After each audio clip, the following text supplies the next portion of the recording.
Kannur Taliparamba bus സ്റ്റാൻഡിന് സമീപം വൻ തീപിടുത്തം. കളിപ്പാട്ടങ്ങൾ വിൽക്കുന്ന കടയിൽ നിന്ന് തീ സമീപത്തെ സ്ഥാപനങ്ങളിലേക്ക് പടരുകയായിരുന്നു. ദൃശ്യങ്ങളിലേക്ക് ആദ്യം.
അറുപതോളം കടകളിൽ തീ പടർന്നു. ഷോർട്ട് സർക്യൂട്ടാണ് അപകട കാരണമെന്നാണ് പ്രാഥമിക നിഗമനം. മൊബൈൽ ഷോപ്പുകളും തുണിക്കടകളും ഉൾക്കൊള്ളുന്നതാണ് കെട്ടിടം. കണ്ണൂർ, പയ്യന്നൂർ ഫയർഫോഴ്സ് യൂണിറ്റുകൾ സ്ഥലത്തെത്തി തീ നിയന്ത്രണ വിധേയമാക്കി. തീ പടർന്ന് ട്രാൻസ്ഫോമറിൽ നിന്നാണെന്ന് ദൃക്സാക്ഷികൾ പറഞ്ഞു. ഫയർഫോഴ്സ് എത്താൻ വൈകിയെന്നും ആക്ഷേപമുയരുന്നുണ്ട്.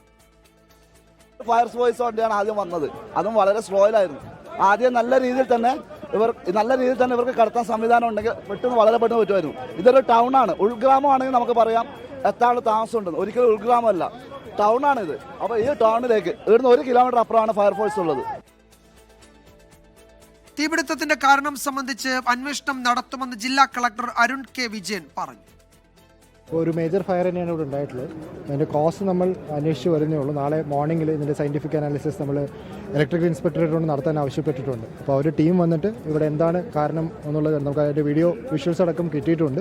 പക്ഷേ അതിൻ്റെ സയൻറ്റിഫിക് ആയിട്ടുള്ള ഒരു എവിഡൻസ് അവർ എടുത്ത് തരും എന്നാണ് അറിയിച്ചിട്ടുള്ളത്. ഇൻ കേസ് എന്തെങ്കിലും അതിന് സ്പാർക്കുകൾ വരാനുണ്ട്, അങ്ങനെ ഇഷ്യൂസ് ഉണ്ടെങ്കിൽ അവർ ടീം ഇവിടെ തന്നെ ഉണ്ടാവും എന്നുള്ളതാണ് നമ്മൾ എൻഷുർ ചെയ്തിട്ടുള്ളത്. ബാക്കി ഡാമേജസിൻ്റെ കാര്യം നമ്മുടെ റവന്യൂ ഡിപ്പാർട്ട്മെൻറ്റ്, ഡിസാസ്റ്റർ മാനേജ്മെൻറ്റ് ഡിപ്പാർട്ട്മെൻറ്റിൻ്റെ ഭാഗമായിട്ട് തഹസിൽദാർ ഇനീഷ്യൽ അസസ്മെൻറ്റ് നടത്തി RDO അത് ക്രോസ് ചെക്ക് ചെയ്ത ശേഷം നമ്മൾ അതിൻ്റെ ബാക്കി ഡാമേജസ് അസസ്മെൻറ്റ് ചെയ്ത് ഗവൺമെൻറ്റിലേക്ക് അതിൻ്റെ കോമ്പൻസേഷൻ അടക്കമുള്ള കാര്യങ്ങൾ റിപ്പോർട്ട് ചെയ്യാനാണ് ഇപ്പോൾ പ്ലാൻ ചെയ്തിട്ടുള്ളത്. അരുൺ പാറയ്ക്കൽ വിവരങ്ങൾ നൽകും. അരുൺ, തീ പൂർണ്ണമായും നിയന്ത്രണ വിധേയമായോ? അവിടെ ഇനിയിപ്പോൾ ആശങ്കയുടെ മണിക്കൂറുകൾ പൂർണ്ണമായും അവസാനിച്ചു എന്ന് പറയാമോ?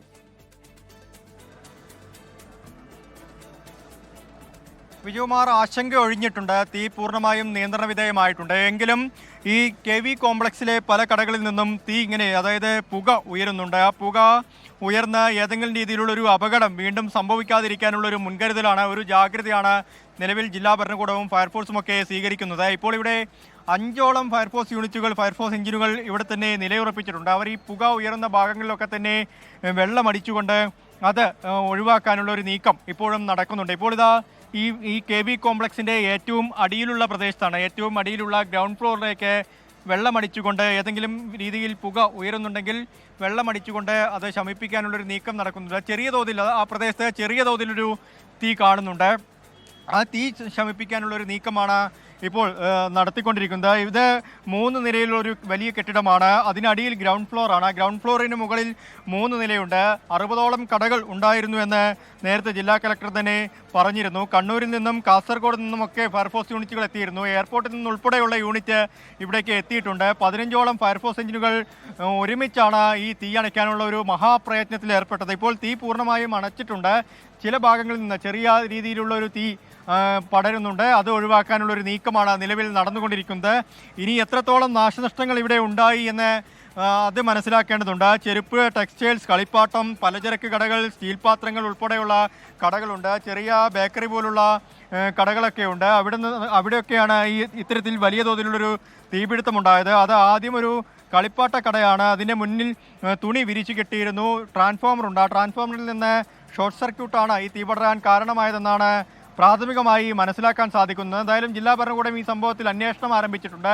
അന്വേഷണത്തിന് ഉത്തരവിട്ടിട്ടുണ്ട്. എന്താണ് ഈ തീ പടരാൻ കാരണമെന്നത് ഒരു വ്യക്തത ഉണ്ടാവണം. ഇപ്പോൾ ചെറിയ രീതിയിൽ, അതായത് ഗ്രൗണ്ട് ഫ്ലോറിൽ നിന്ന് ചെറിയ രീതിയിലൊരു തീ ഉണ്ടാവുന്നുണ്ട്. അത് ശമിപ്പിക്കാനുള്ള, അത് ഒഴിവാക്കാനുള്ള ഒരു നീക്കമാണ് ഫയർഫോഴ്സിൻ്റെ ഭാഗത്തുനിന്ന് നടക്കുന്നത്. മറ്റുള്ള ആശങ്കപ്പെടാനുള്ള സാഹചര്യമൊന്നുമില്ല എന്നാണ് ഇപ്പോൾ ജില്ലാ ഭരണകൂടം അറിയിച്ചിരിക്കുന്നത്. തീ ബാക്കിയുള്ള ഭാഗങ്ങളിലൊക്കെ തന്നെ തീ ശമിച്ചിട്ടുണ്ട്. ഈ കെട്ടിടങ്ങൾ സുരക്ഷാ മാനദണ്ഡങ്ങളൊക്കെ തന്നെ പാലിച്ചിട്ടുണ്ടോ എന്ന കാര്യമാണ് ഇനി പരിശോധിക്കേണ്ടത്. മാത്രമല്ല നാശനഷ്ടം എത്രത്തോളം ഉണ്ടായിരുന്നു എന്ന കാര്യങ്ങളും പരിശോധിക്കേണ്ടതുണ്ട്. ഇപ്പോൾ ചെറിയ തോതിലുള്ള തീ ശമിപ്പിക്കാനുള്ള ഒരു നീക്കമാണ് നടക്കുന്നത്. വിജയകുമാർ. യെസ്, അരുൺ പാറക്കിലാണ് വിവരങ്ങൾ നൽകിയത്. തീ നിയന്ത്രണ വിധേയമാണ്. ആ കെട്ടിടത്തിന്റെ ചില ഭാഗങ്ങളിൽ നിന്ന് നേർത്ത തോതിൽ പുക ഉയരുന്നുണ്ട്.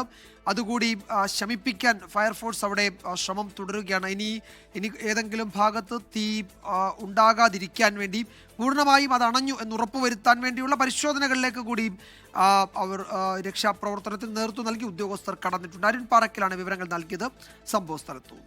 ലോകത്തെവിടെയായാലും ഏത് സമയത്തും 24 വാർത്തകളും ഓഗ്മെന്റഡ് റിയാലിറ്റി പാക്കേജുകളും എക്സ്പ്ലെയിനറുകളും വിശദമായി കാണാൻ ഞങ്ങളുടെ യൂട്യൂബ് ചാനൽ നിങ്ങൾക്ക് സബ്സ്ക്രൈബ് ചെയ്യാം.